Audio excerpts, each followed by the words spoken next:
Boa tarde a todos. Bem-vindos à disciplina deste semestre. E nós, acho que não poderíamos começar o semestre de forma melhor do que tendo como convidado o Philip Ramsey. O Philip é biólogo, fez o seu doutorado na Universidade de Michigan e, desde 1978, é pesquisador do Instituto Nacional de Pesquisas da Amazônia, onde ele estuda questões ambientais, e, na verdade, ele já tinha iniciado no seu mestrado em 74. Ele tem trabalhado especialmente em questões de agroecossistemas tropicais, desmatamento, degradação ambiental e seu impacto sobre a sociedade, desenvolvimento sustentável e mudanças climáticas. Em 2004, ele ganhou o prêmio da Fundação Conrado Wessel, na área de ciências aplicadas ao meio ambiente, e, em 2006, o prêmio Chico Mendes. E é um dos cientistas mais citados no mundo na área de aquecimento global. Então, é um prazer enorme recebê-lo na nossa disciplina, Philip, e a palavra agora está com você.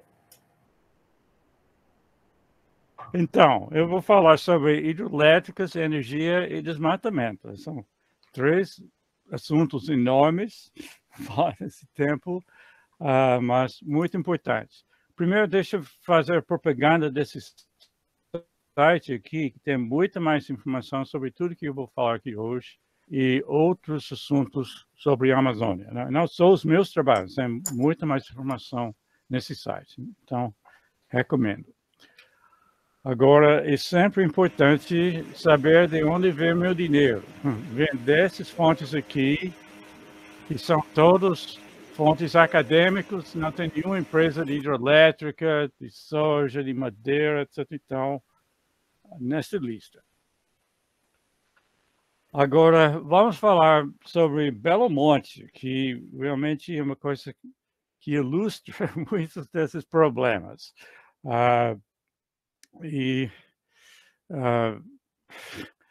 Tem muito que dá para aprender do que aconteceu e vem acontecendo ali.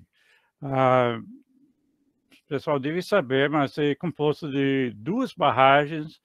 Primeiro, vai desviar 80% da água do rio Xingu para a segunda barragem. Deixa esse trecho Volta Grande do Xingu. Esse problema da Volta Grande é um drama que está acontecendo agora. Inclusive, tinha um negócio entre a empresa de energia, Norte Energia e IBAMA, para permitir mais água do que foi concordado ser desviado, aí está suspenso no momento. Mesmo sem isso, tinha chamado hidrograma de consenso, mas é um consenso entre IBAMA e a empresa, não envolve as pessoas que moram ali na Volta Grande. Então, fica quase sem água e tem duas áreas indígenas. Ao longo do trecho tem um terceiro que também depende dos peixes lá, tem grande população de ribeirinhos e é uma coisa dramática. Recomendo ver essa aqui. Alguns devem saber, mas só tem uma coluna na internet, toda semana sai um texto de divulgação científica no site da Amazônia Real. Pode pegar todos do meu site também. E essa aqui explica o drama que está acontecendo lá agora, na Volta Grande. Então, em Altamira, eu morei 2 anos a 50 quilômetros de Altamira, né? Coletando dados para minha tese, então conheço bem. Mas antes da barragem, o rio natural entra dentro da cidade. E aumentando com mais de 1 metro, foi condenado 1/4 da cidade. Então, as pessoas foram retiradas, foram destruídas as casas. Realmente tinha pouquíssima reportagem dessa aqui no Brasil. Mas o drama é incrível e foram colocados nesses assentamentos urbanos. Então, tem toda a história sobre isso. E também com os ribeirinhos, aqui na área que hoje é o Lago de Belo Monte. Eu tinha o privilégio de orientar uma dissertação de mestrado sobre agricultura e pesca. Esse pessoal, passei um tempo com eles e agora esse pessoal também foi levado à força para aqueles assentamentos urbanos. E tem o grande, Volta Grande, esses 130 quilômetros que tem essa população de ribeirinhos e povos indígenas que perderam o principal sustento deles, além de todos os outros problemas. Tem muita mais informação sobre isso nessa série de livros. São 3 volumes, 50 trabalhos, são traduções dos meus trabalhos sobre hidroelétrica na Amazônia. E tem várias sobre Belo Monte, que conta, inclusive, não só os impactos, etc., mas também toda a maneira que ele conseguiu se passar por cima de todas as leis ambientais, etc. Pode pegar tudo no site ali. Uma coisa importante é que ele conseguiu, foi como nas palavras do Ministério Público de Belém, foi totalmente ilegal, né? Mas mesmo assim, sem consultar os povos indígenas, etc., conseguiu ser realizado. E ainda tem 20 processos pendentes na justiça contra Belo Monte, um que foi decidido a favor dos índios. E passou por cada vez que foi paralisado, passou usando suspensões de segurança, uma coisa da ditadura militar em 64, que qualquer coisa que ia causar grave lesão à economia pública simplesmente pode passar por cima. Não importa quantos artigos da Constituição, leis e convenções internacionais são violados, pode simplesmente ir para frente. E isso permanece hoje. Depois da Constituição de 88, em 92, também a mesma coisa, qualquer coisa que impacta a economia pública pode passar por cima, e obviamente qualquer hidroelétrica é importante para a economia pública. E em 2009 foi aumentado ainda mais para não permitir nenhum tipo de agravo, recurso, etc., sobre isso. Então, é uma coisa que poucas pessoas sabem, né? Que até existem essas leis. Então, por isso não tem nenhuma pressão para mudar, mas é importante que, porque isso abre as portas para tudo. E agora nós temos esse projeto de lei 191 que está andando rapidamente no Congresso, e depois que o controle do Congresso passou para o Centrão, não, que apoia as políticas na Amazônia do presidente, esse é um dos listas, na primeira, acho, na lista de 35 projetos que o presidente quer aprovar ainda esse ano. Então, está andando. E esse abre terras indígenas para hidrelétricas, além de agronegócio, etc. Então, essa é muito importante para Rio Xingu. E também você tem muitos projetos de lei, etc., que estão avançando no Congresso para, basicamente, acabar com o licenciamento ambiental. Então, esse também abre as portas para aqueles hidrelétricos planejados acima de Belo Monte, no Rio Xingu. E essa lei acaba de passar pela Câmara dos Deputados, agora está no Senado, e também é uma coisa provável de aprovar, que faz um autolicenciamento, basicamente acabando com o processo. Eu recomendo ver essa aqui, uma tradução no carta que a gente publicou no Science. Então, o plano original era para ter 6 hidrelétricos no Rio Xingu, quase tudo em terra indígena, essas áreas azuis aqui, e muito grandes. O mais provável é esse aqui, o Babaquara. O nome oficial foi mudado para Altamira, mas é mais conhecido como Babaquara, que é grande parte em terra indígena e é 6.140 quilômetros quadrados pelo desenho original. Então, esse é o dobro de Balbina, por exemplo, que é notório como, pelo tamanho da barragem do impacto. Então, esses são para armazenar água. E pelo plano, se tem Belo Monte, que não armazena água, só no fluxo do rio, mas tem uma enorme queda para gerar energia. Mas durante a época seca, então, ia ter a água armazenada nessas outras barragens, principalmente em Babaquara, que ia servir para rodar as turbinas. E é bom lembrar que foram instalados 20 mil megawatts de turbinas na barragem principal. E esse é completamente injustificável, sem ter água armazenada acima. Então, a turbina é sempre a parte mais cara da hidrelétrica, não dá para deixar ocioso durante muito do ano, etc. E você vê a lógica aqui. Isso é a hidrograma quanto a água tem no Rio Xingu, e você vê que tem vários meses quase sem água. Então, esse é o problema. E são 3 meses que não tem nem água para tornar uma turbina sequer da principal casa de força, que exige 695 metros cúbicos por segundo.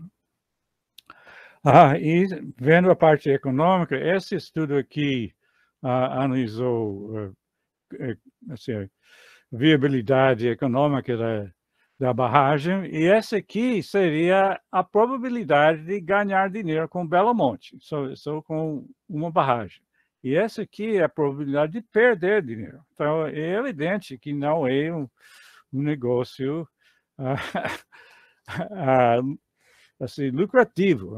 Foi feito com altíssimos subsídios dos contribuintes, né? 80% financiado pelo BNDES, pagando 4% ao ano de juros, enquanto o governo estava autofinanciando a 10%.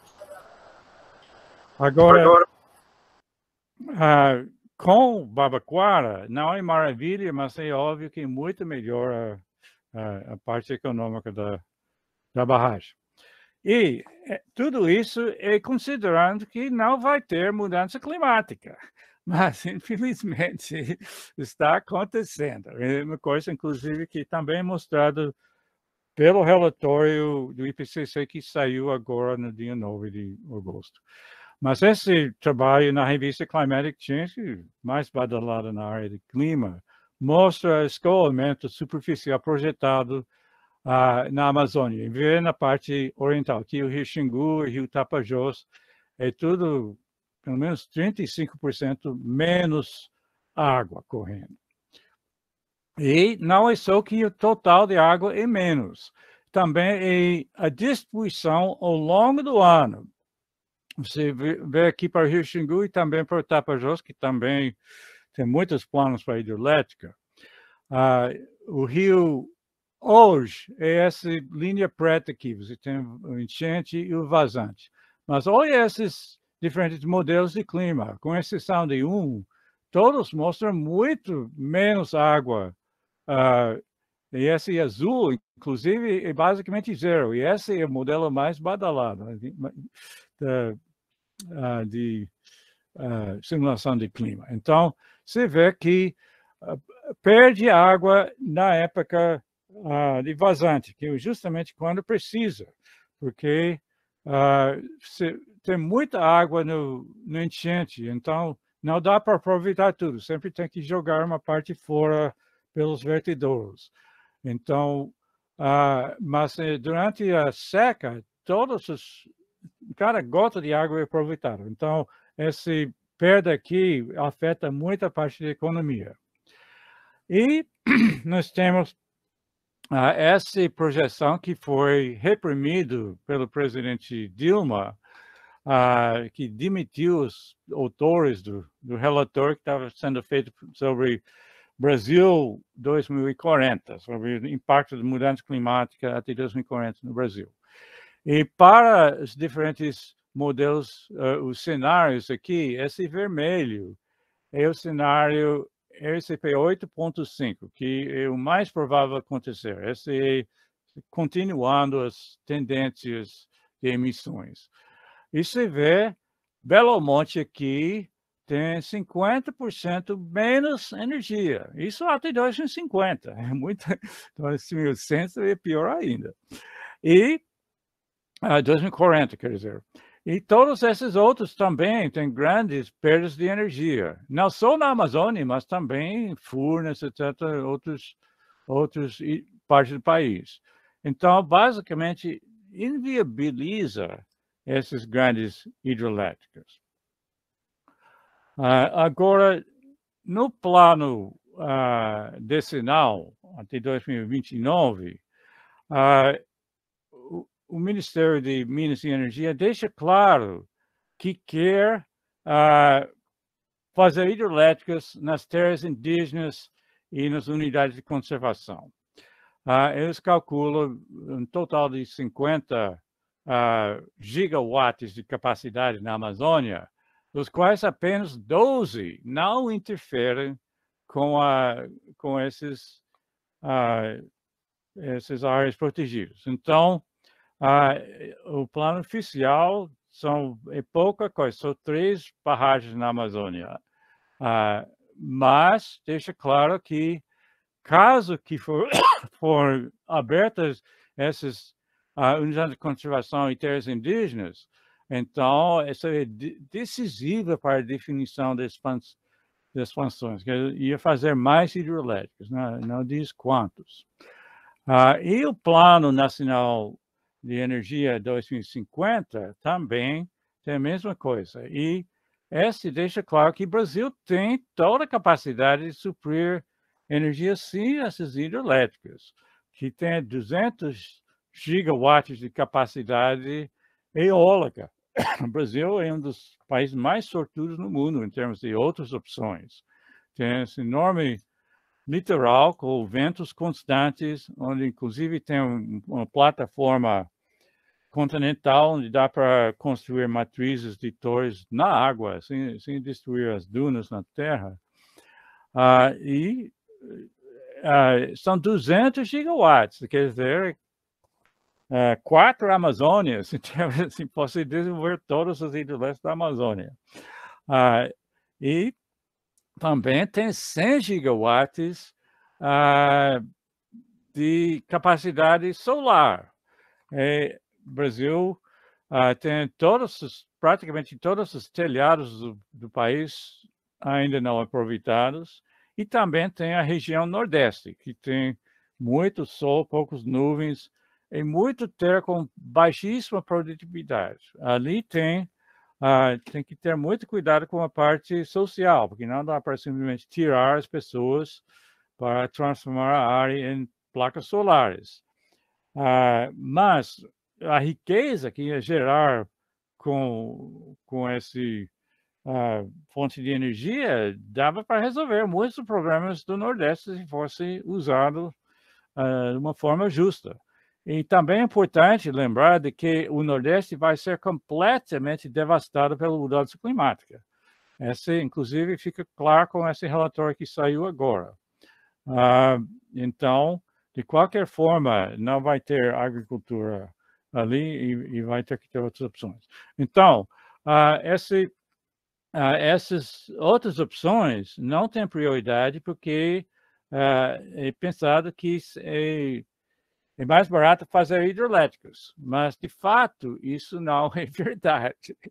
Como mostrado por esse trabalho em 2014, que fez um levantamento mundial com centenas de hidrelétricas e mostrou que o normal é para as hidrelétricas serem antieconômicas, que custam muito mais do que se pensa na hora de tomar a decisão de fazer a barragem, até começar a gerar energia, custa muito mais. E também demora mais para começar a gerar energia, o que pesa muito na parte econômica.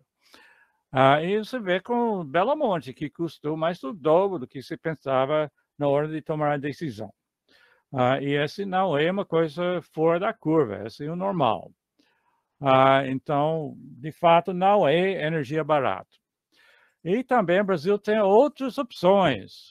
Um dos mais gritantes são os chuveiros elétricos. Pelo Plano Nacional de Mudança do Clima de 2008, 5% de toda a eletricidade no Brasil é usada para esquentar água em chuveiros elétricos. O Brasil é um dos únicos países no mundo que faz isso. É uma coisa super ineficiente. Então, desde 2008, com esse plano, é o objetivo do governo de acabar com chuveiros elétricos. Mas não foi feito absolutamente nada. O que foi feito foi construir cada vez mais hidrelétricas. E agora correndo para fazer usinas a gás com a crise hídrica, não essas coisas mais óbvias. Outro é a exportação de energia. O Brasil exporta 7% da eletricidade do país em alumínio e outros produtos eletrointensivos. Esses são lingotes de alumínio em Barcarena, na foz do rio Amazonas, esperando para exportar. E basicamente aquilo é energia elétrica, em uma forma que pode colocar no navio e levar embora. Então é uma questão se essa é uma forma lógica para desenvolver a Amazônia, fazendo hidrelétricos para fazer isso. E quase pior das opções em termos de emprego. São 1,5 empregos para cada gigawatt-hora de eletricidade. A única coisa pior são as ferros-ligas que também estão sendo exportados com essa energia. E a Associação Brasileira de Energia diz que o alumínio é verde, porque vem de uma matriz energética limpa, mas não é limpa em nenhum sentido, inclusive os gases do efeito estufa. É uma coisa que eu venho trabalhando há anos, não vou ter tempo para explicar isso aqui, mas tem muito mais informação no site, inclusive naqueles livros em português. E esse texto aqui é uma tradução do Topaz que explica essa parte de alumínio. Recomendo. Agora, energia também tem outro impacto, inclusive sobre desmatamento. Pelo grande projeto Gás e Petróleo, área sedimentar dos Solimões, que está assim, avançando para acontecer. Já foi feito um estudo ambiental, não o EIA, mas um outro estudo, e está avançando. É uma coisa enorme. Se vê essa linha vermelha em volta do projeto, no estado do Amazonas, e 1/3 do estado do Amazonas. Amazonas é 20% do Brasil, não é de longe o maior estado. Então, é uma enorme área, maior do que França, Portugal, Holanda, Bélgica e Suíça juntos. Então, todas essas linhas verdes aqui, é onde já foi feito a prospecção sísmica para petróleo. Agora estão furando poços. Então, esse tem muitos diferentes tipos de impactos, mas o plano de construir a rodovia AM366 aqui, que é abrir essa área e ligar com a rodovia BR-319, Manaus-Porto Velho, e abrir essa enorme área para desmatamento. É lógico que seria muito mais barato ter ligação por estrada com isso do que tratar esses poços como se fossem plataformas no meio do mar, que é o plano oficial. Mas é evidente que com até milhares de poços é muito mais barato ter acesso por estrada. Então, esse tem enormes impactos e está avançando. Recomendo esse texto aqui que tem muitos detalhes sobre aquilo. Deixa relembrar também que esses primeiros blocos já foram vendidos, os que estão já exatamente na rota do AM366, e foram vendidos para a Rosneft, né, que é o grande empresa russa, dos oligarcos lá, que é considerada uma das empresas mais irresponsáveis do mundo inteiro, né? O Greenpeace Rússia acusa de ter causado mais de 10 mil derramamentos de petróleo. Então são muitos impactos possíveis. E é bom lembrar, esse trabalho, esse relatório que saiu em maio desse ano da Agência Internacional de Energia, que é claro, dizendo que a época dos combustíveis fósseis acabou.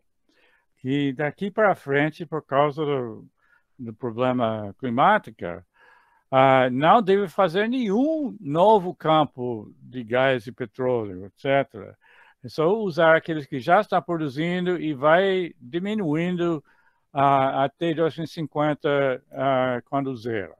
Então, esse é impressionante, porque esse não é um grupo ambientalista. Esse é um órgão que é de todos os países que estão reunidos em Paris, e normalmente estão do outro lado das questões ambientais. Mas aqui estão dizendo que não pode. O Brasil está totalmente na contramão, não dando prioridade para novos termoelétricos a gás nesse momento, expansão do pré-sal e esse projeto na Amazônia. Esse não é qualquer lugar, não, é diferente de furar poços nas areias do deserto na Arábia. Você está no lugar mais preservado da floresta amazônica, o único grande bloco de floresta que resta, que basicamente está segurando a situação ambiental no Brasil hoje. Esse enorme bloco de floresta aqui, a parte leste da Amazônia, já está sendo rapidamente desmatado. Então, o perigo aqui é que se tem todo esse desmatamento que aconteceu no chamado arco do desmatamento. E está entrando ao longo dos rodovias para dentro da Amazônia, do resto da Amazônia. Mas o projeto de abrir essa estrada BR-319, uma estrada que foi feita no início dos anos 70, durante a ditadura militar, e depois abandonado em 1988, por inviabilidade econômica, não justificava manter. Mas depois, com pressão política de 2015 até agora, tem um programa de, entre aspas, manutenção da estrada que está paulatinamente melhorando. Então, é passível, pelo menos durante a época seca, toda a estrada. Mas o projeto para reconstruir a estrada e asfaltar ainda não foi aprovado, o EIA-RIMA, etc., esperando. E essa, então, ia permitir que os atores e processos que desmataram tudo isso aqui podem migrar para essa área que já ainda está intacta. Então, de Manaus, pode ir para todas as estradas que já existem, para Roraima, etc. E com essas estradas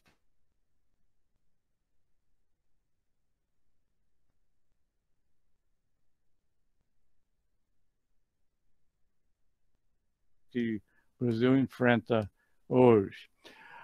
E quando o presidente estava em Manaus, ele prometeu fazer a estrada, né? Inclusive nem sabia o nome da estrada quando anunciou, tinha que perguntar para alguém de lado.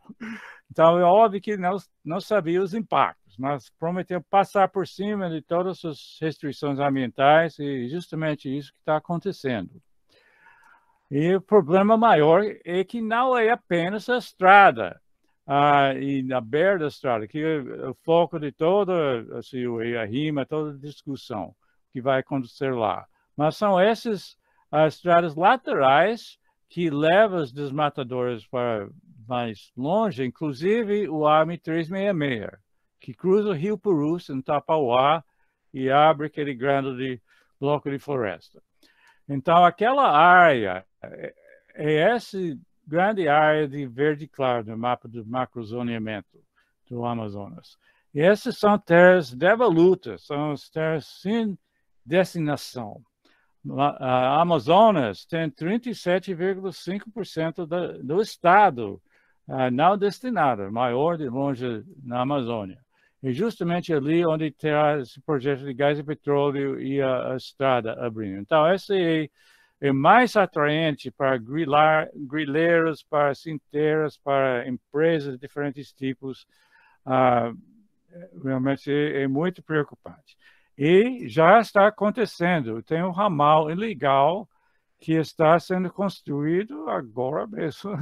Nós estamos falando de Itapauá para ligar com a BR-319, seguindo a rodovia 366, seguindo a rota planejada.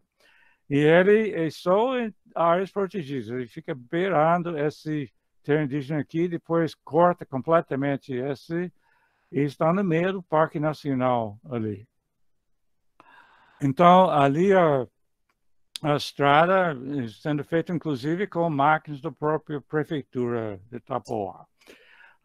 Aqui beirando aquela terra indígena. Aí a placa da terra indígena com desmatamento e as invasões já acontecendo. Quando abre acesso assim, os não indígenas estão entrando e desmatando. Então, é um processo já acontecendo. Tem muita mais informação nesse texto aqui sobre a região Transpurus, essa região do outro lado do Rio Purus. Esse é o Rio Purus. E de lá até a fronteira com o Peru, é um grande bloco de floresta onde tem todas essas atividades acontecendo e que está segurando a situação dos serviços ambientais da Amazônia. Então, a gente está falando dessas duas terras indígenas aqui, o AM366, continuando o projeto de gás por cá. Tem todas essas outras terras indígenas também impactadas, e ninguém foi consultado. Esse mesmo tipo de coisa que aconteceu em Belo Monte. Então, é mais uma ilegalidade. Mas esse trabalho aqui, tradução do trabalho que saiu em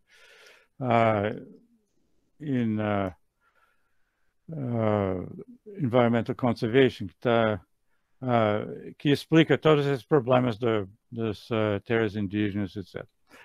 Agora, essa obra, com todos esses impactos, é diferente de outros, porque ele não tem um raciocínio econômico.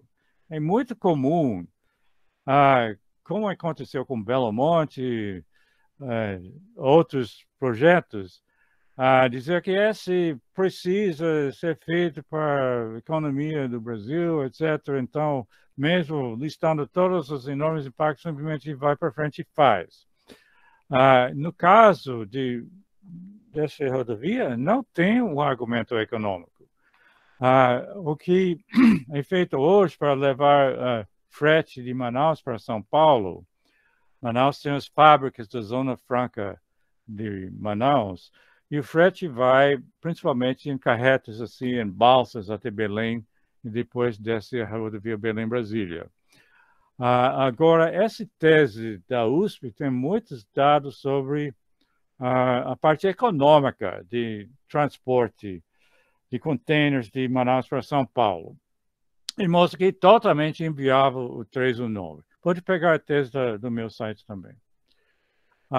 E mostra que se fosse fazer por cabotagem, quer dizer, levando containers em navios oceânicos, seria 37% mais barato do que aquele sistema atual com as balsas. Então, essa prioridade seria de fazer um grande porto em Itacoatiara, por exemplo, para fazer assim. E pelo 319, é 19% mais caro do que pelo sistema atual. Então, realmente não faz sentido. Mas todos os políticos em Belém, em Manaus, quer dizer, dizem que não tem nenhum impacto do 319. De fato, a razão de ser da obra é justamente para ganhar votos em Manaus, desde que obra é paga pelo governo federal, pelos contribuintes do resto do país. E também dizem que será o exemplo sustentável para o mundo. Agora, acontece que não tem a menor chance disso. Mal tem dinheiro para fazer o próprio asfalto da rodovia.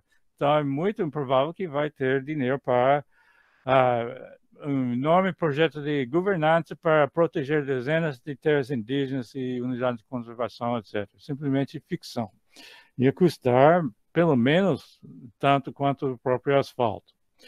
E, de fato, tem o drama do DENIT, não? Departamento de Rodovias, e IBAMA tem um debate há anos sobre 2 postos de fiscalização que IBAMA quer, um em cada ponto da rodovia, e ninguém quer pagar. O governo federal não quer pagar, o governo estadual não quer pagar.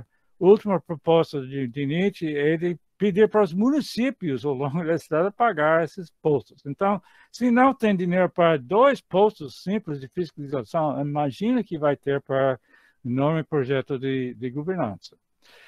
E, de fato, a área é matéria se lê hoje. Né? Esse trabalho tem informações sobre o que está acontecendo nesses pontos, com exploração ilegal de madeira, prospecção de minérios por empresas ilegal, etc. Um monte de coisa acontecendo.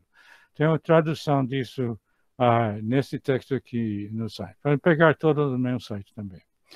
E tem várias outras forças que iam levar desmatamento para aquele grande área de Transpurus. É ilustrado pelo Vila Realidade aqui. Eu visitei isso pela primeira vez em 2006, são uns barracas na beira da estrada. Agora, uma pequena cidade com um assentamento legalizado do INCRA e invasões nas terras públicas indo embora além disso. Mas começou em 2004 com apenas 2 ônibus sem terra. E depois ficam chegando indivíduos e aumentando. Então, esse é um tipo de ator que seria traído. Aí tem outros que estão assim na espera. É bom relembrar, em 1997, quando tinha empresas madeireiras da Malásia e da China que estavam tentando comprar áreas ali para fazer esforço de madeira em grande escala. Isso esfriou, eles resolveram ir primeiro para a Guiana, mas esse está esperando também a pressão internacional sobre madeira. Hoje, principalmente, são madeiras brasileiras. Né? E também, em 2008, tinha os malasianos tentando comprar terras lá para plantar dendê.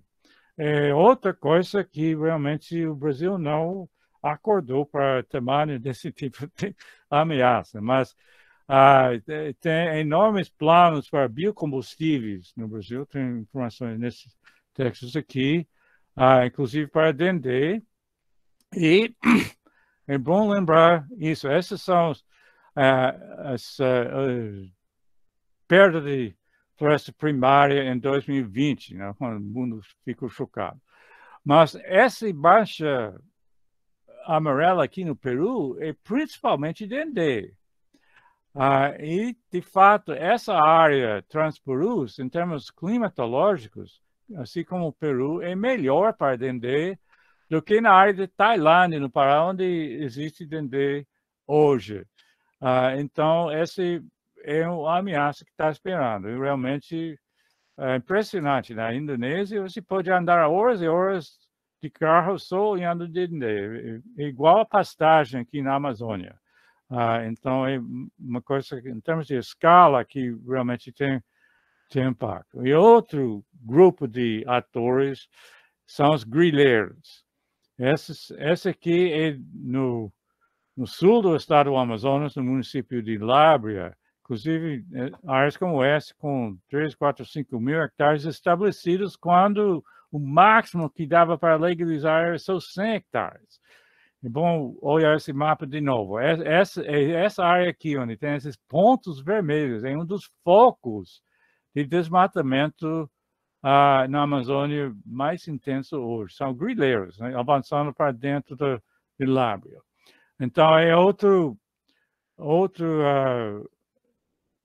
grupo de atores, e nós temos isso sendo favorecido com essa lei de grilagem que acaba de ser aprovada pela Câmara de Deputados. Realmente, a terceira lei de grilagem vem cada vez mais facilitando isso, e tem vários outros projetos de lei ainda tramitando no Congresso para isso. Então, essa está no Senado no momento, e está com a Cátia Abril como relator. É bem provável que ele passe. Então, essas facilitam muito, e justamente o lugar que seria mais impactado são aqueles lugares de terras não destinadas, que é justamente na área Transpurus. E você vê isso acontecendo hoje na BR-319. Documentamos em todos esses pontos a grilagem de terras. Os detalhes estão nesse aqui, tradução do trabalho que acaba de sair na revista Land Use Policy. Então, realmente, uma coisa impressionante que chama do começo do fim da floresta amazônica. Essa é a abertura da área Transpurus, onde a energia, o gás e petróleo é um dos principais ameaças para fazer isso acontecer a curto prazo. Agora, é importante pensar sobre as consequências disso, contemplar um pouco essa imagem. Essa é São Paulo, em 2014, quando estava usando o volume morto dos reservatórios. E chegou, em poucos dias, de faltar água até para beber. Na maior cidade do Brasil, quarta maior no mundo, é impressionante. E essa é uma coisa causada por outras razões, não é diretamente a perda da floresta amazônica. Estamos tendo também outra grande seca nesse ano. Essa é a umidade do solo em abril desse ano. Pega enorme, afeta a agroindústria, hidrelétricas, etc.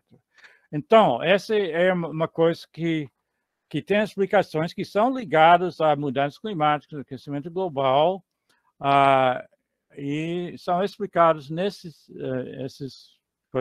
textos aqui. Está naquele coluna minha na Amazônia Real, e essa em inglês é mais completa, então eu recomendo os dois. Mas o problema é que, em cima dessa variação, que não é natural, é uma variação agravada pelo aquecimento global, e que deve aumentar mais no futuro, e somado em cima disso, se você perde a água que é transportada da Amazônia pelos chamados rios voadores, isso se torna catastrófico, né? Na Amazônia, o vento predominante é de leste para oeste, principalmente por causa da rotação da Terra. Aí você tem evapotranspiração, que está reciclando a água da floresta. Então, esses ventos estão carregando muita água. Eles não conseguem passar por cima dos Andes e faz uma volta aqui, e depois se encontra Serra de Mantiqueira, etc., serras em Minas Gerais, por exemplo, e aí que cai a chuva, que é o que forma os principais rios, o Rio São Francisco e o Rio Paraná Prata. Então, 70% da água no bacia do Paraná vem da Amazônia, não vem direto do Oceano Atlântico. Então, se esses ventos vão ficar sem água, se a Amazônia se torna grande pastagem, esse é o problema. E depende da época do ano. Você vê que em junho, julho e agosto, só na parte sul da Amazônia faz aquela curva. Mas em dezembro, janeiro e fevereiro, que é época chuvosa em São Paulo, todo o vento faz esse volto para lá. Então, é justamente nesse momento quando enche todos aqueles reservatórios. Se falha a chuva no pico da época chuvosa, aí que não enche no resto do ano. Sempre está usando mais água que tá entrando. Então, tem muito mais informação explicando esse serviço ambiental ali, e esse depende principalmente da área Transpurus, não é tanto a parte leste da Amazônia que está já sendo muito desmatada. Então, é uma coisa chave para o país, que afeta a energia, afeta a água para a cidade, todos os diferentes usos. Então, eu vou terminar lá, relembrando que são serviços ambientais da floresta. Essa floresta, a partir de um dos torres do INPA, ao norte de Manaus, e essa, então, está mantendo biodiversidade, está estocando carbono que evite o crescimento global e está reciclando a água, né, entre outros serviços ambientais. Então, esse realmente é o que dá o raciocínio para não fazer essas obras e levar a desmatamento. Mas, até agora, isso não foi... não tinha efeito sobre as decisões. Então, vamos ver o que acontece. Tem muito mais informação sobre tudo isso no site. Obrigado. Podemos responder perguntas. Muito obrigada, Felipe. Meio deprimente, né? Obrigado, Felipe. Foi excelente. Obrigado. Felipe, eu vou fazer as perguntas aqui do fórum e repassar para você, tá? E depois a gente abre para as perguntas, para quem quiser fazer perguntas orais, tá bom? Preciso de uns minutinhos para respirar, né? Então. Foi triste.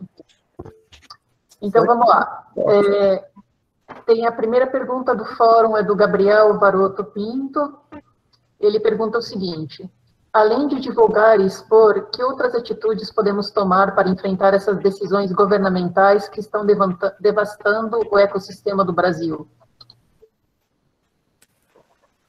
Bom, não sei se eu sou a pessoa para responder isso, não, mas acho importante as pessoas lembrar assim a parte da cidadania, né? As pessoas pensam na parte ambiental em termos das coisas individuais que tem que fazer, de não usar tanta energia, etc. e tal. Mas também a atuação em termos de política é muito importante. E tem uma tendência das pessoas olhar essas coisas acontecer. O governo faz uma estrada que vai levar ao desmatamento, faz Belo Monte, etc. Vai criticando o governo, mas não se sente assim, que a pessoa também é responsável, né? Ela está usando os impostos que pagou, pessoas que foram eleitos estão fazendo. Então, é importante entender essa responsabilidade também. Então, tem que agir para que o processo político leve a não fazer esses besteiros que está fazendo. Isso é bonito. Obrigada, Felipe. Antes de passar para a próxima pergunta, eu vou pedir para você parar de compartilhar a tela, que daí a gente consegue ver mais quadradinhos aqui na...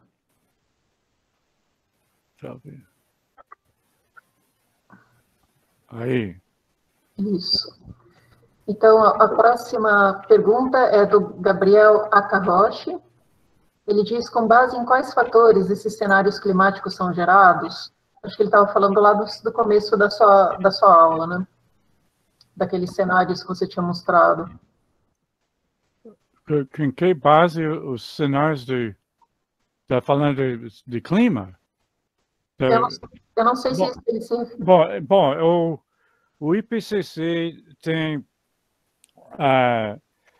vários cenários que são chamadas linhas de roteiro, linha de storyline, como se fosse roteiro um filme, coisa assim. E aí, então, eles usam isso, e tem vários que imaginam que vai ter enorme diminuição da emissão, os países vão acordar e limitar tudo. E realmente esse cenário é sono. E também tem aquele 8,5 que é o que ia acontecer se for continuar as tendências atuais. E tem também uns 2 cenários intermediários que são coisas que são possíveis de acontecer se realmente se o mundo faz uma reviravolta como é óbvio que precisa fazer. Vamos ver o que acontece no COP26 agora em novembro. Mas esse relatório do IPCC deixa claro que é possível conseguir um desses cenários com impacto ainda tem impacto, mas não é tão grave, desde que começa agora com grande diminuição das emissões. E tem que zerar até 2050 e daí para frente vai ter que ter emissões negativas, assim, de estar acumulando carbono. Então, esse é uma coisa que realmente vai precisar de enorme esforço. Se tivesse começado isso na época do ECA 92, seria outra história hoje, mas não aconteceu. Então, o recado é claro desse relatório do IPCC, embora o IPCC não faz prescrições que deve fazer isso ou aquilo, mas fica óbvio algumas das coisas que segue da previsão.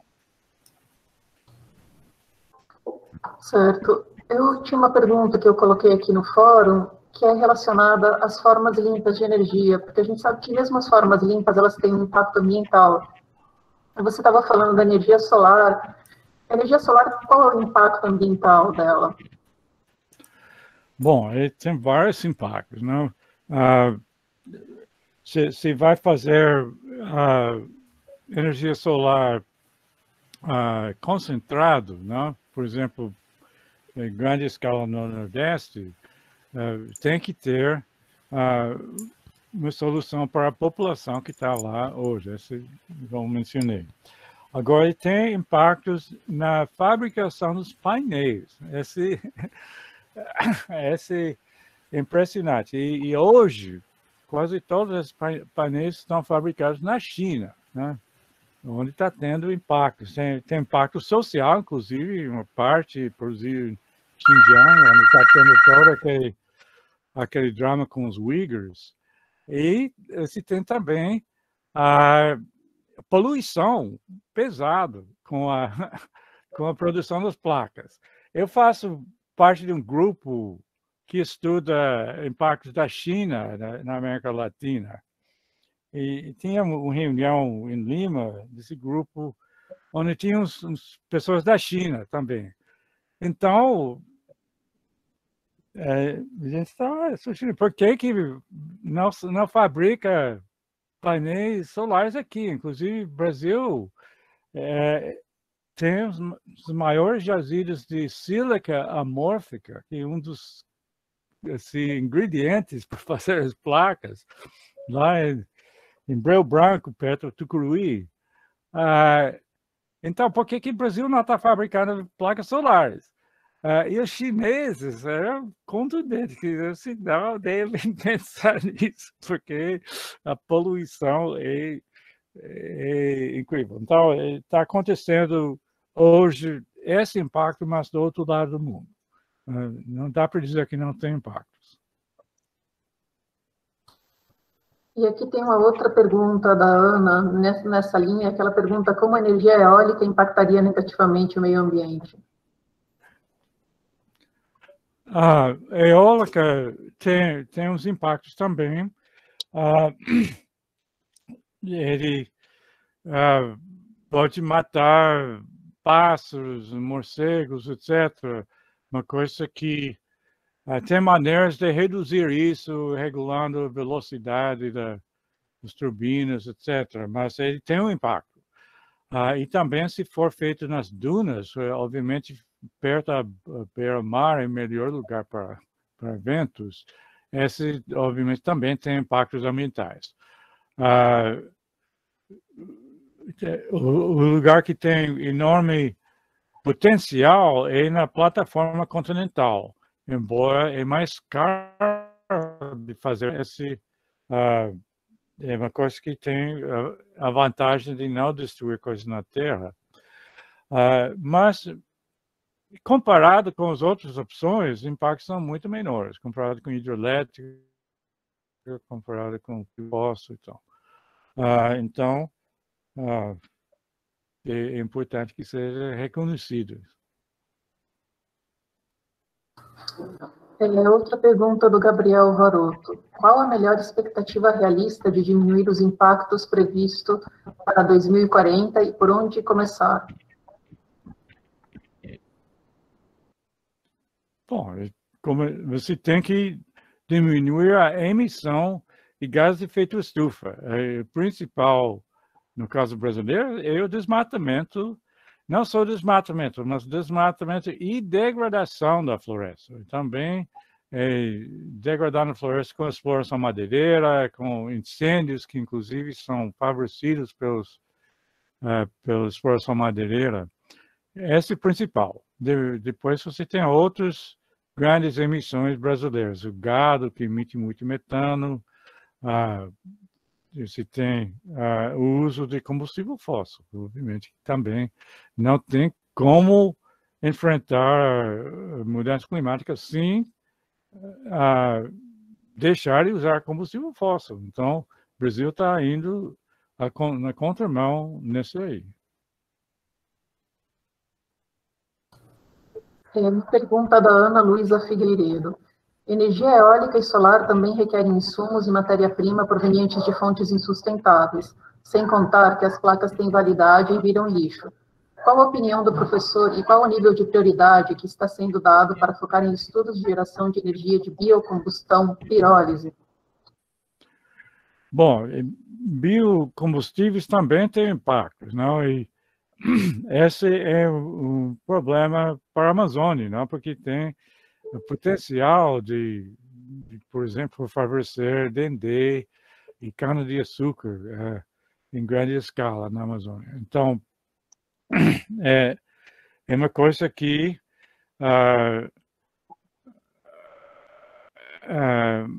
tem que evitar, porque nesses casos você está avançando sobre a floresta, é diferente de plantar essas coisas em um lugar que não tem esse impacto adicional. Então, existem outros impactos também. O milho, por exemplo, é uma coisa que é muito usada para biocombustível nos Estados Unidos, mas também no Brasil tem isso uma parte. E esse aumenta o preço da comida, né? Tem impacto social. Então, são muitos diferentes impactos. Biocombustível realmente tem um papel em termos de fornecer alguma coisa líquida que é muito conveniente para transportes, principalmente, mas se tem que ter maneira de evitar que ele avance sobre as áreas onde o impacto ambiental seria maior. Esse vem sendo assim, com certa maquiagem verde aqui, chamando aquilo de bioeconomia, né? Bioeconomia, o discurso é tudo sobre química fina e fazer fármacos, os compostos adquiridos na biodiversidade, etc. Mas você vê o que está acontecendo na prática. Aqui no Amazonas, assim, o carro-chefe é um projeto de cana-de-açúcar em Rio Preto da Eva.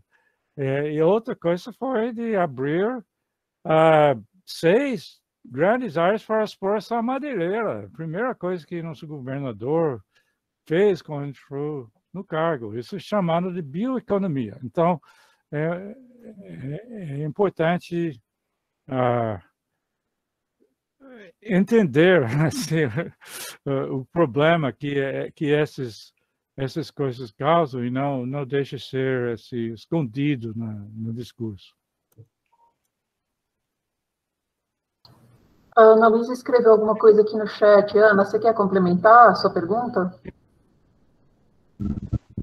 Eu vou falar rapidinho. Na verdade, o foco da minha pergunta era muito mais em relação a processos de biocombustão, né, como a pirólise também, por exemplo, que a pirólise é a energia, né, o calor transformando, aqueles processos que você transforma lixo em energia, basicamente, né, processo de biocombustão.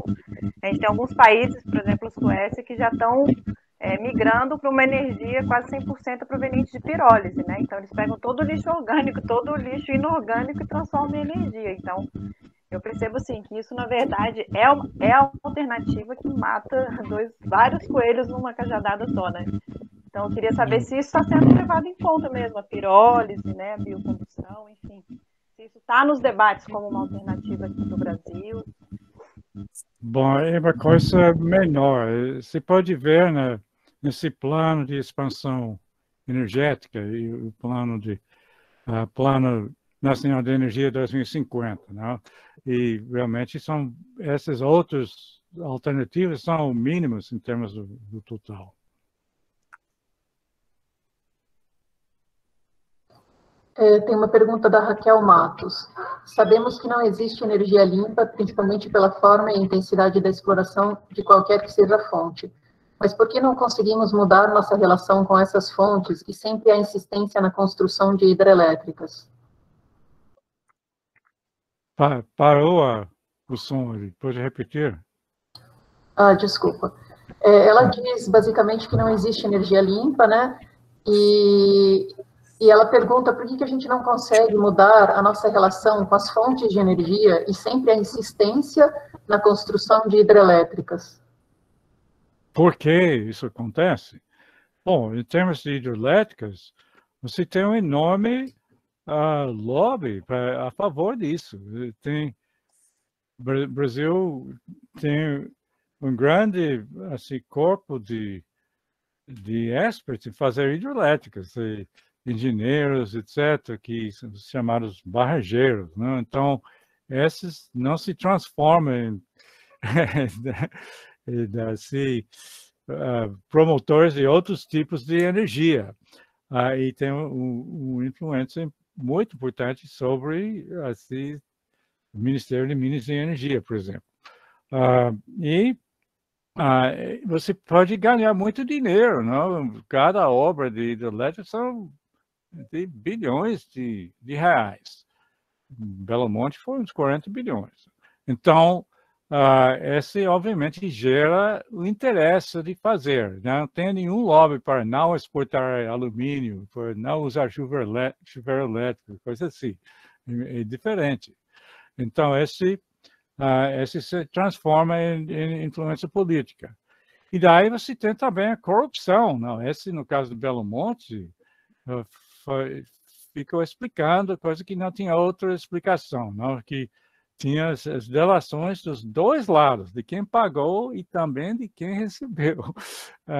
E que foi chave, né? 2 eleições presidenciais, né? Pagando a propaganda eleitoral. Então, essa é uma coisa que explica hidrelétrica, mas que não aplica tanto a outros tipos de energia. Só por causa do tamanho das obras e tal. Então, são várias razões que levam a isso, mas é uma coisa que precisa mudar. O Matheus pergunta se a energia nuclear é uma alternativa viável como fonte de energia limpa. Bom, é uma coisa que não gera muitas emissões, só na construção da usina, O problema maior é o que fazer com o lixo atômico depois, não? É outro tipo de problema.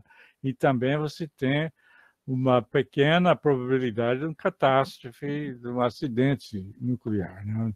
Então, essas são outras preocupações, não do clima. E outro fato importante lembrar que energia nuclear não é tão barata, é muito caro de fazer essas usinas. Então, é uma coisa que tem razões para não fazer. Esse problema de lixo atômico é uma coisa que vai durar milhares de anos. Então, como que vai segurar esse perigo? Tem uma pergunta do professor Joly. Qual é a sua avaliação sobre a proposta Amazônia 4.0?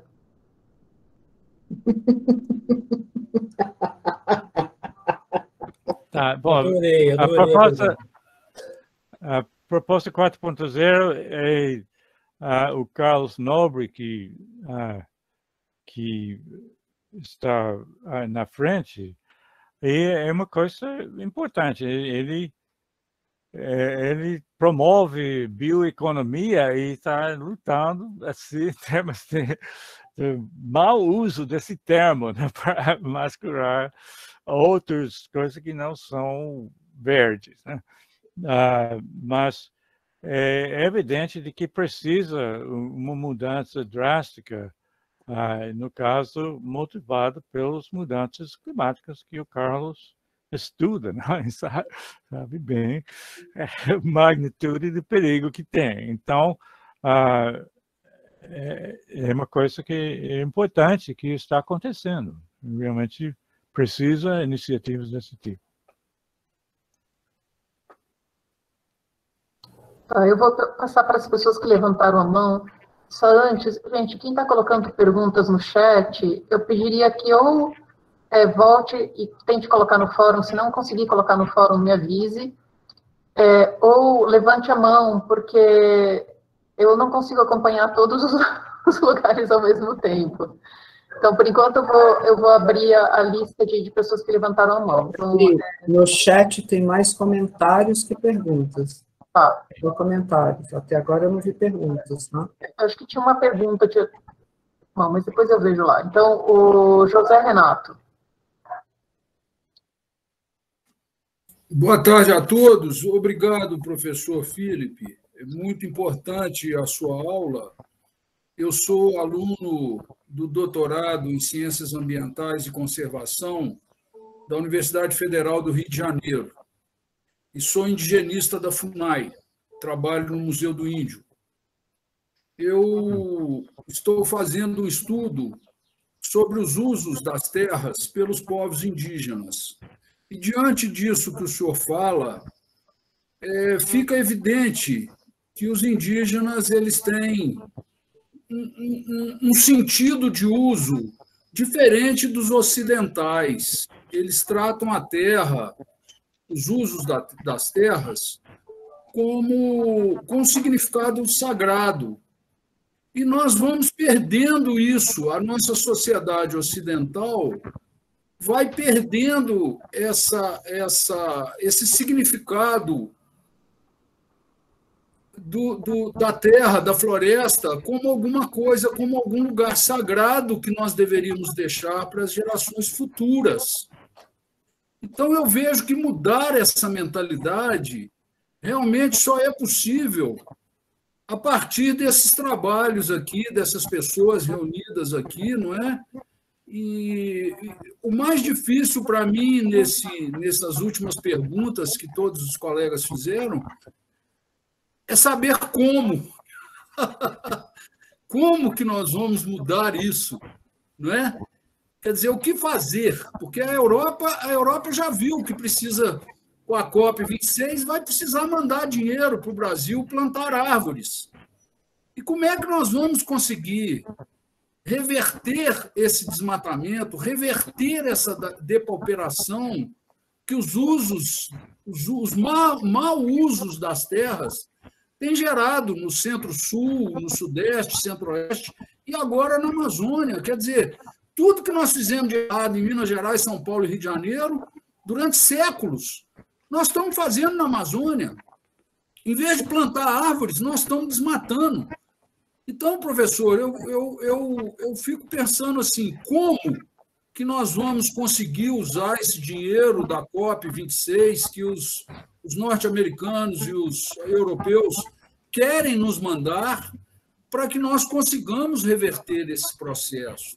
Como que o senhor vê isso? Quer dizer, como que eu posso orientar um pequeno produtor, um médio produtor, um grande produtor, a plantar árvores, sem a ajuda do dinheiro federal, sem a ajuda do dinheiro internacional?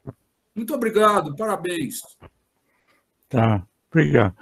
Bom, são várias coisas lá. Em termos de coisas sagradas dos povos indígenas, realmente é impressionante como esse não tem valor em termos de decisões. A coisa mais importante são os hidrelétricos na bacia do Tapajós. Na barragem Teles Pires, por exemplo, eles primeiro dinamitaram, depois inundaram as 7 Quedas, que é o lugar mais sagrado do povo Munduruku, é onde vão os espíritos dos anciões do grupo.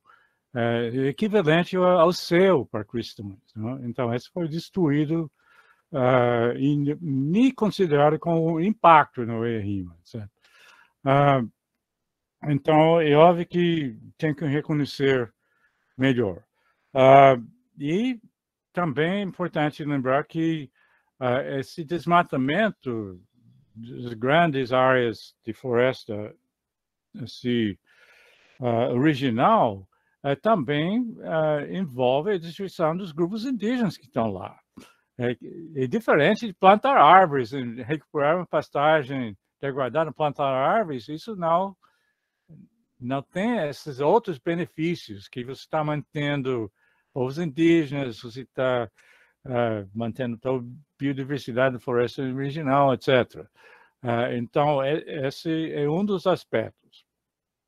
Agora, em termos de plantar árvores,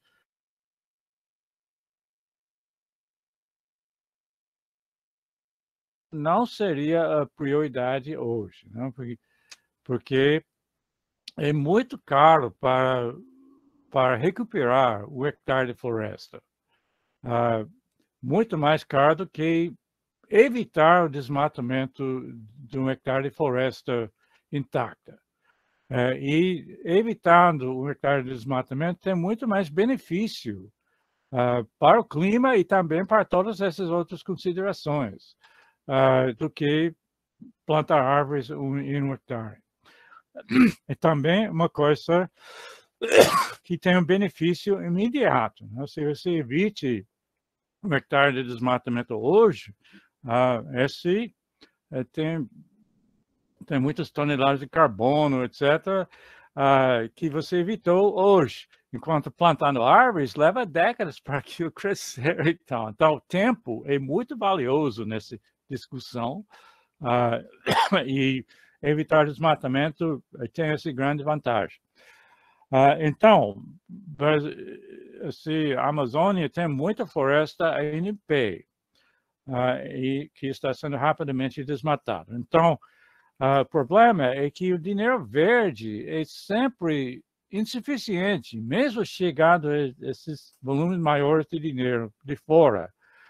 Então, se você gasta R$1 recuperando pastagem degradada, plantando árvores, quer dizer, assim, não tem R$1 a menos para usar para evitar desmatamento.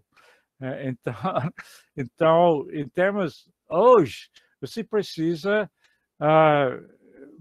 colocar prioridade sobre evitar desmatamento. E o problema é que toda força política é do outro lado, porque você pode ganhar dinheiro plantando árvores, então, e que não é o caso, tanto evitar desmatamento. E também uma coisa que é muito bom para propaganda, né? Se recupera uma área plantando árvores, você pode tirar fotos com famílias sorridentes de lá, etc. e tal, e usar para dizer que você está fazendo alguma coisa, você tem uma coisa concreta para mostrar. Enquanto evitar um desmatamento, você não tem como mostrar o que você fez. Então, do ponto de vista do empresa, um país, coisa assim, eles querem alguma coisa para fazer o marketing deles depois que eles estão verdes, trabalhando, etc. Isso é muito mais fácil com plantio de árvores. E tem toda a força política, né? Fazendeiros no Mato Grosso são loucos para ter pagamentos, serviço ambiental para replantar as APPs que desmataram ilegalmente, etc. É diferente dos povos indígenas, etc., que não tem essa mesma força de influência. Então, é importante relembrar isso, que a prioridade na Amazônia é de evitar o desmatamento da floresta original. Agora, quando chega no estado do Mata Atlântica, é diferente. Já desmatou quase tudo. Obviamente, tem que proteger o que resta, mas aí não tem muitas outras opções. Mas na Amazônia, você tem a prioridade mesmo é evitar desmatamento. Luiz. Oi, Felipe. Obrigado pela sua aula. Deixa eu baixar aqui minha mãozinha aqui para um pouquinho só. Pronto. Você foi extraordinária a sua aula e muito angustiante, naturalmente, como todo o discurso que existe sobre a Amazônia. Mas você não mencionou, apenas mencionou de passagem, dizendo que era um problema que você não ia tratar, e que era um problema que eu gostaria muito sobre o qual eu gostaria muito de ouvi-lo, que é sobre a questão das emissões de metano pelas grandes hidrelétricas. Eu acho que, salvo engano meu, você é uma das pessoas que mais tem insistido sobre isso, e um pouco assim contra a corrente, porque nos inventários de emissões de gás de efeito estufa no Brasil, e não apenas no Brasil, até onde eu sei, essas emissões, que são gigantescas, não são levadas em conta. E me lembro até de trocar alguns e-mails com você sobre essa questão, e você confirmou esse fato de que esses inventários não levavam isso em consideração. E eu me lembro, eu vou citá-lo aqui para as pessoas que talvez não saibam essa questão. Segundo os cálculos que você fez, as barragens necessárias para o funcionamento da usina de Belo Monte sobre o Rio Xingu emitirão 11,2 milhões de toneladas de CO2 equivalente em sua primeira década de operação. Essa é junto com o Babaquara, os dois juntos. Tá, o que iguala... É impressionante, Então, o que iguala as emissões anuais de CO2 equivalente produzido por 2,3 milhões de automóveis. Serão necessários 41 anos para que as emissões provocadas por Belo Monte passem a ser menores que uma usina termoelétrica capaz de gerar a mesma quantidade de energia elétrica. Então, eu não gostaria que você nos dissesse um pouco qual é a situação atual da questão dessas relações entre usinas hidrelétricas, mesmo aquelas que são assim chamadas de fio d'água, etc., em relação, por exemplo, ao IPCC, em relação aos inventários, ao MAPBIOM, perdão, ao CEG. Eu não sei qual é o estatuto disso, porque são coisas gigantescas, são quantidades que não são, vamos dizer assim, não se pode desconsiderar essa quantidade de metano. Inclusive, pelo menos duplica agora aqueles impactos, né? Porque aqueles cálculos foram usando assim, o equivalente do metano com o equivalente de CO2, que foi usado no protocolo de Kyoto, que é do segundo relatório do IPCC, que cada tonelada de metano tem um impacto de 21 toneladas de CO2. E esse relatório que acaba de sair faz um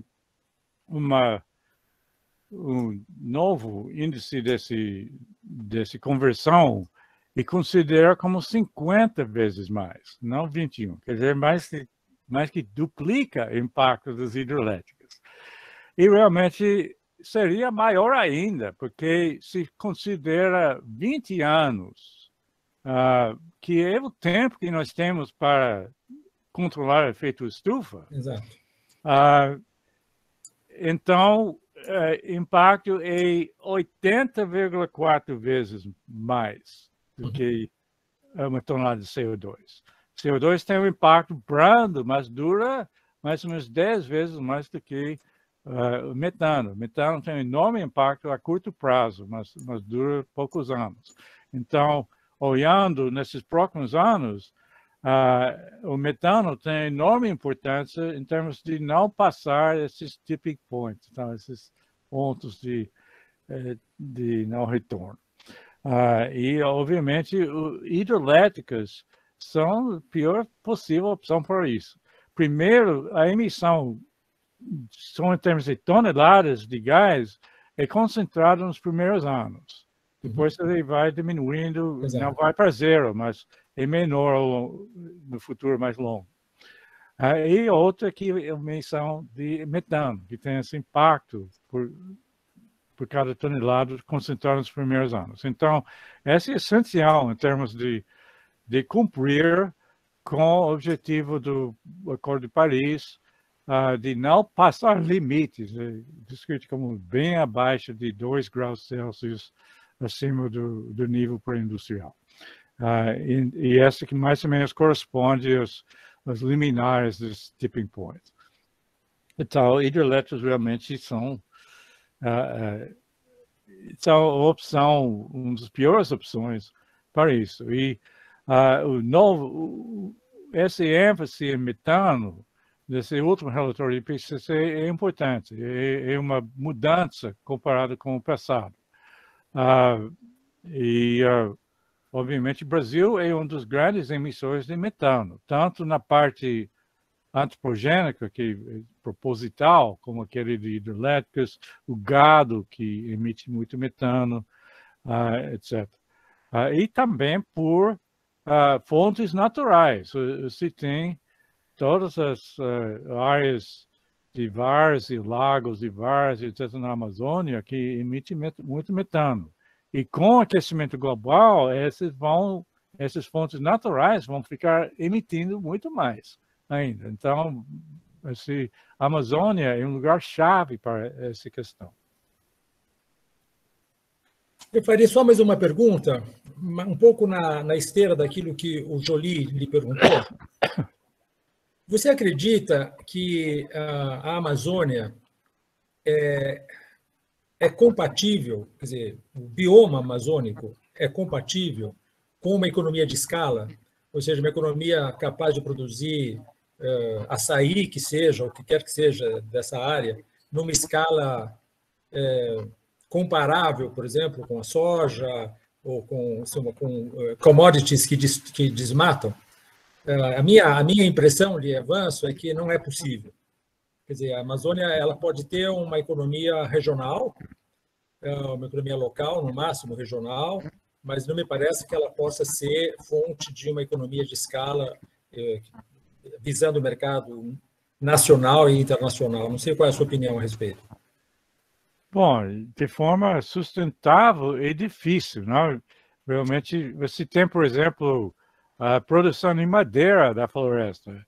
Esse é uma escala grande, né? Tem muita madeira, assim, mas é insustentável. O que está acontecendo hoje é basicamente 100% sustentável. Talvez tenha uma ou outra empresa mais verde que consegue fazer de uma forma mais sustentável, mas o que está acontecendo é outra coisa, inclusive na parte que é legalizado e oficialmente chamado de manejo florestal sustentável. Então, é um limite. Extração de produtos florestais, seringa, castanha, etc., são coisas que são muito importantes para sustentar a população tradicional.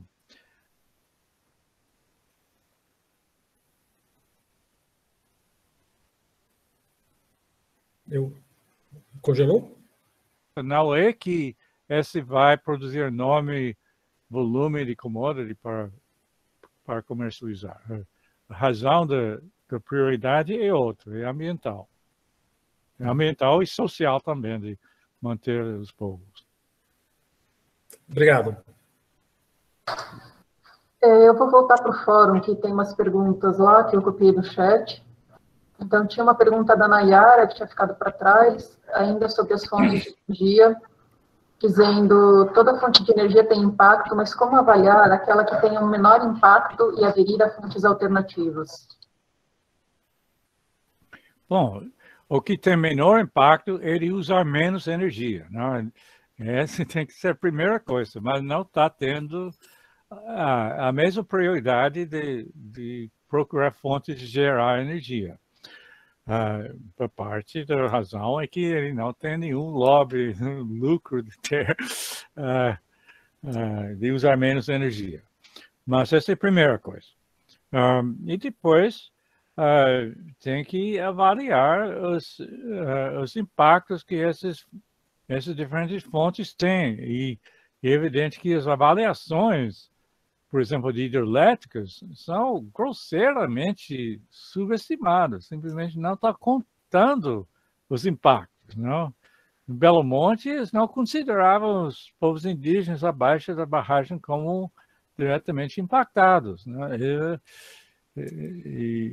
É uma coisa que é enviesado em 1000 vezes para minimizar o impacto. E se for considerar se a escala do impacto, a decisão, obviamente, seria de não fazer hidrelétricas. No caso de combustível fóssil, se tem impactos de poluição, saúde, etc., onde é queimado, e também tem o impacto sobre aquecimento global. Então, esse, obviamente, não foi suficiente para mudar o rumo nesse exato momento, quando está contratado construção de novas usinas a gás, etc., com a desculpa dessa crise hídrica. Embora essas usinas só vão entrar daqui a alguns anos, mas é um rumo errado que está sendo seguido.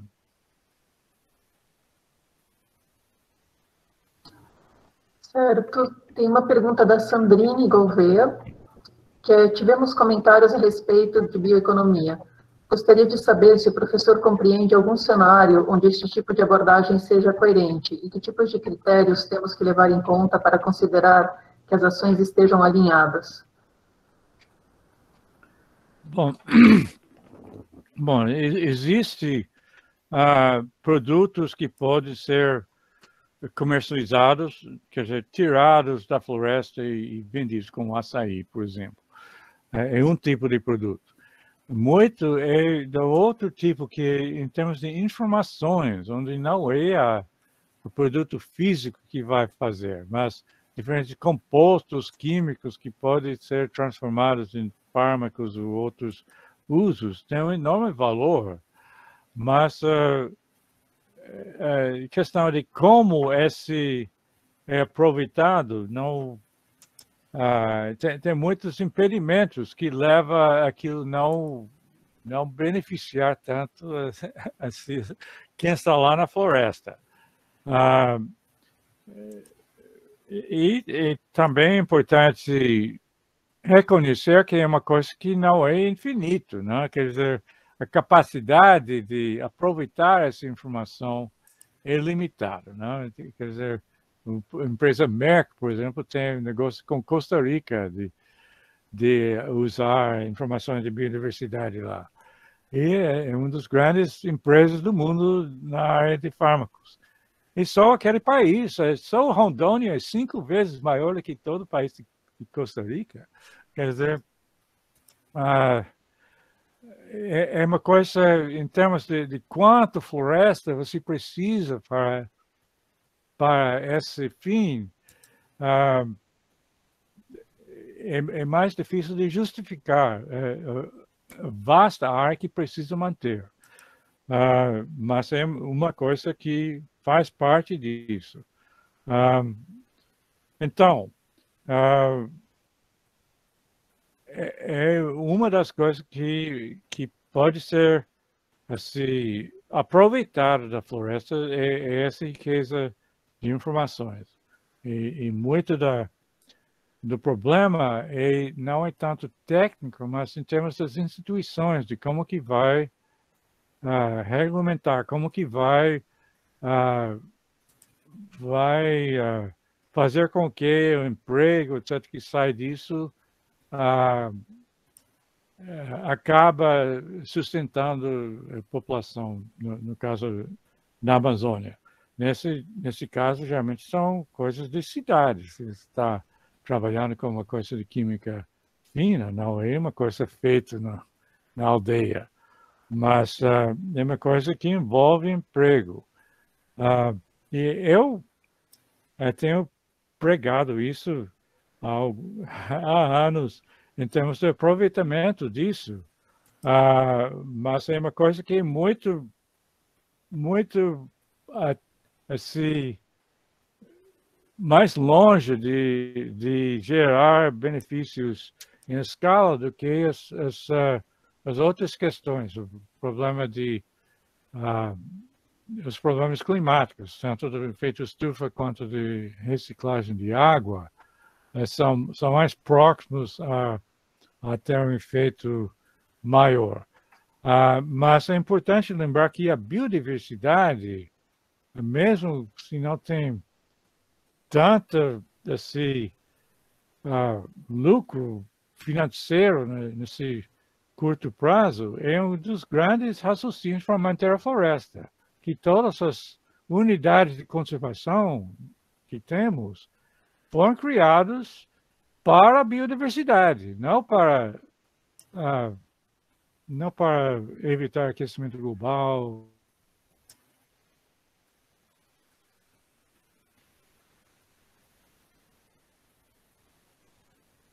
De biodiversidade. É uma coisa importante nas decisões sobre a floresta amazônica.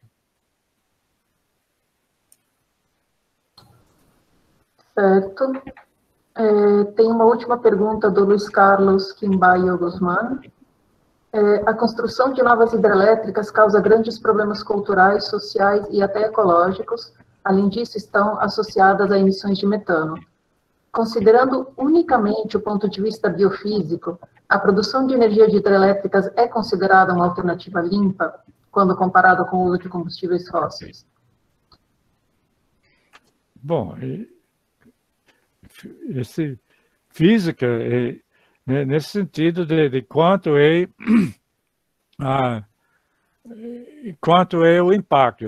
Você tem vários problemas, onde um é quando acontece a emissão, que com a hidrelétrica você tem uma enorme emissão no início.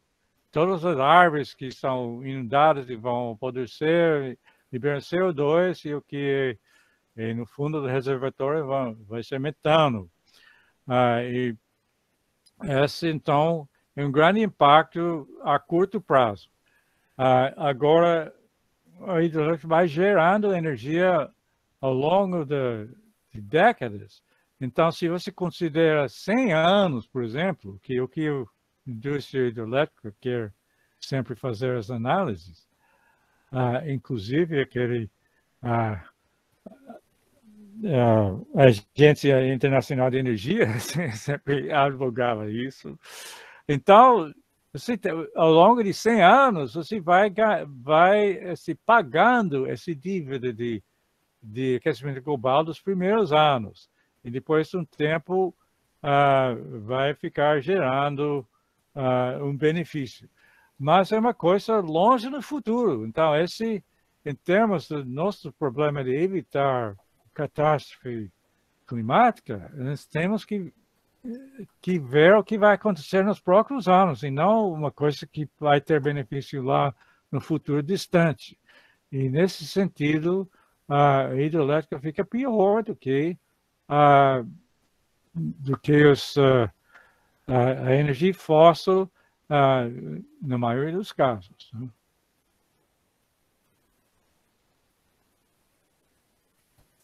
Bom, vamos voltar às pessoas com a mão levantada aqui. Então, o próximo é o Gabriel Faroto. Oi, boa noite ou boa tarde. Eu estava pensando aqui, a dúvida do José me fez pensar aqui nesse caso de reflorestamento e a sua resposta em relação a isso também, que existe uma pressão bem grande, né, sobre manter, né, sobre parar o desmatamento da floresta amazônica, obviamente, porque como você mesmo disse, é a melhor opção para contenção dos desastres ambientais. E essa pressão vem principalmente de países desenvolvidos, né, Europa e Estados Unidos, que na sua época também já devastaram bastante os próprios territórios colonizados e tudo mais. E, enfim, mas ainda assim, a plantação de novas árvores me parece uma boa ideia para um futuro, né? Para uma questão de longo prazo. E me veio na cabeça a dúvida sobre se esses países desenvolvidos que estão com essa pressão para a gente manter a nossa floresta, se eles têm projetos ou alguma coisa assim do tipo de reflorestamento dos próprios territórios deles, pensando já numa questão mais futura mesmo, se existem coisas assim, ou questões de urbanização, de uma integração, uma urbanização mais verde também em relação para ter um equilíbrio melhor no meio e tal. Não sei se ficou muito claro, eu acho que eu me enrolei um pouco, mas é meio que isso a minha dúvida. Bom, certamente tem países com grandes programas de plantar árvores. A China, por exemplo, já planta muitas árvores.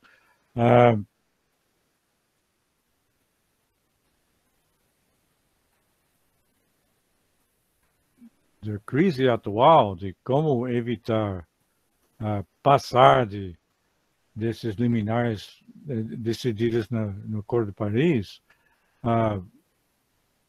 essas outras opções são prioridade de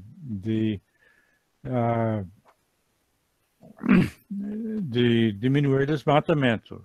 Agora, um dos problemas é que é muito mais fácil financiar uma coisa plantando árvores, né? Quer dizer, se desembolsa X quantidade de dinheiro, se sabe quantos hectares vai dar para plantar, vai ter uma coisa concreta.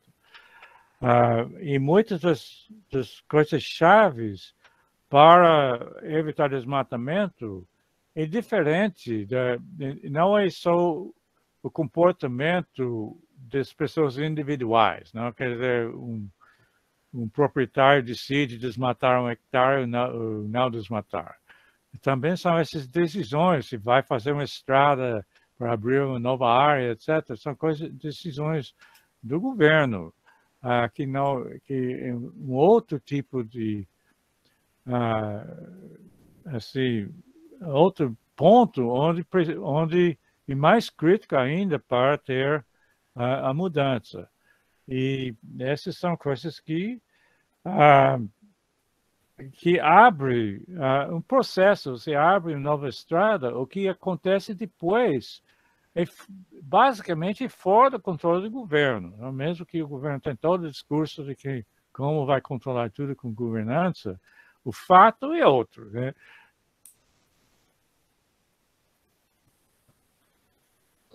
Bom, agora o próximo é o... Não é mais... desculpa. Não é assim, uma coisa que é decidida por poucas pessoas, enquanto a decisão de fazer uma estrada ou não, é pouquíssimas pessoas dentro do governo que vão decidir. Então, esse é um dos problemas de conseguir uso do dinheiro, porque senão, como que vai usar esse dinheiro? Não dá para ser tipo um suborno para o governo, dizer, a gente dá X milhões de dólares se você não faz isso ou aquilo, e acaba com o problema de como traduzir aquilo em programas que têm o resultado que precisa. E a atratividade de árvores é justamente que é tão fácil e as certezas, etc., são muito maiores do que com evitar desmatamento. Tipo um problema igual jogo de azar, comprar bilhete de loteria. Você investe tanto e tem tanta probabilidade de ganhar um enorme prêmio, né? Que seria de evitar destruição da Amazônia. Então, é outro tipo de lógica, a balança entre o tamanho de prêmio e a probabilidade de ganhar aquilo, é um valor esperado monetário, né, que usa nos cálculos de decisões de empresas.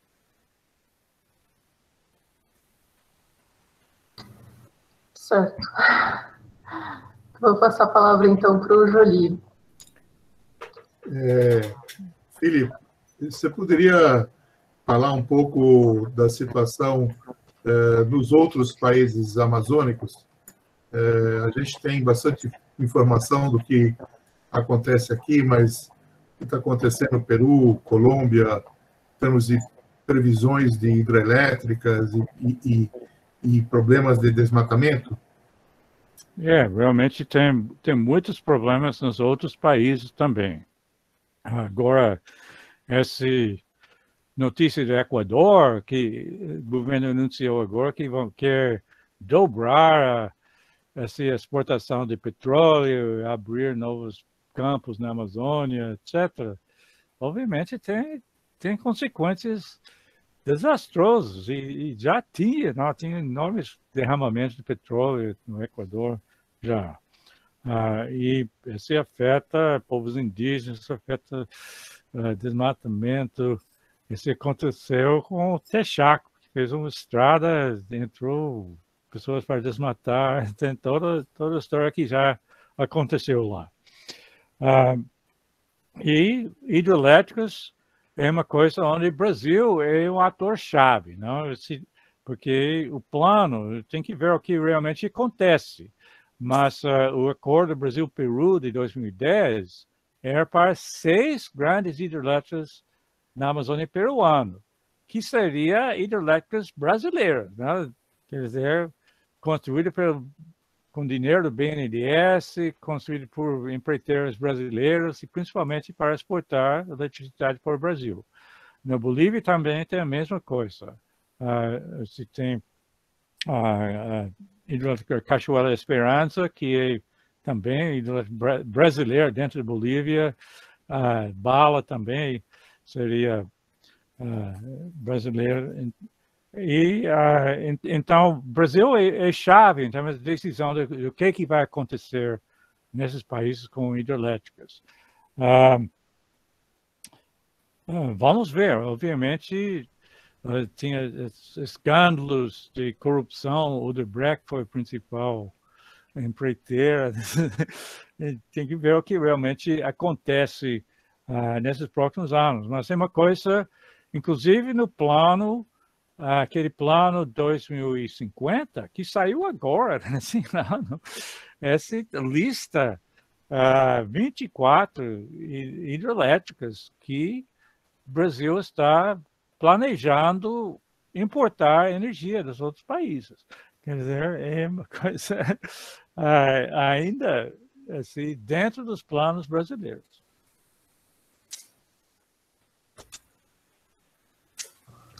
Bom, vou passar a palavra para a última pessoa que está com a mão levantada, que é a Sofia. Boa tarde a todos. Eu sou estudante de Ciências Socioambientais da PUC. Eu sou bem nova nesse assunto, mas uma coisa que sempre passa na minha cabeça a educação que é dada para a gente, sabe? A educação que é dada para a gente é baseada no sistema consumista e com muito desperdício. Só que a gente consegue mudar a situação que a gente vive se a gente acredita no que é dado para a gente na forma de informação, né? Mas a gente tem tempo suficiente para conseguir educar a sociedade ou tem que ter um certo ponto de mutação muito urgente por causa dessa emergência ambiental que a gente vive? Eu acho que isso é muito perigoso dizer que não tem tempo para educar ninguém, então os desastres vão acontecer. É urgente que se faz, e não deve tratar de forma fatalista, que não é possível assim, mudar as opiniões. Obviamente, tem muitas coisas que mudem hábitos, que mudem, às vezes, rapidamente. Se vê como as pessoas deixaram de fumar cigarro, assim, poucos anos, com mudanças de comportamento que antes eram consideradas impossíveis. Então, por que não pode também ter mudanças em termos de uso de energia, etc., dieta e outras coisas?